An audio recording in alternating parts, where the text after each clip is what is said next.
হামলা করে যারা ভেবেছিল পদযাত্রা শেষ হয়ে যাবে, তারা সুযোগের ব্যবহার করে ভেবেছিল আতঙ্ক তৈরি করবে সারা দেশে, মানুষ আর আমাদের পথসভায় পদযাত্রায় আসবে না।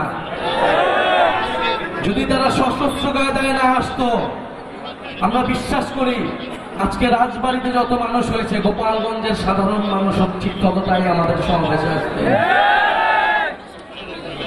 প্রিয় রাজবাড়িবাসী, আজকে আপনারা এসে প্রমাণ করে দিয়েছেন জাতীয় নাগরিক পার্টি, জুলাই গণ অভ্যুত্থানের নেতৃবৃন্দের প্রতি আপনাদের আস্থা, আপনাদের ভালোবাসা, সেই ঠিক একই পরিমাণ ভালোবাসা আস্থা আপনাদের প্রতি আমাদের রয়েছে।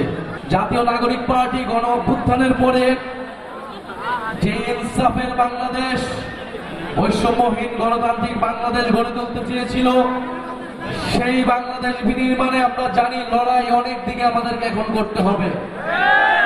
লড়াই কেবল একদিকে নয়, আমরা সেটার জন্য প্রস্তুত আছি। আমরা জানি আমাদের জীবনের নিরাপত্তা আপনারা আমরা ছাড়া আর কেউ দিবে না। আপনারাই আমাদের বৈধতা, আপনারাই আমাদের নিরাপত্তা। আমরা জীবনের সেই ভয় করি না, সেটা গত বছর জুলাই মাস থেকে রাজপথে নেমেছি, যে প্রতিশ্রুতি নিয়ে নতুন বন্দোবস্ত প্রতিষ্ঠার জন্য, সেই প্রতিষ্ঠার নতুন দেশ প্রতিষ্ঠার আগ পর্যন্ত আমরা রাজপথ ছাড়ছি না, এটা আমরা সুস্পষ্টভাবেই জানিয়ে দিয়েছি।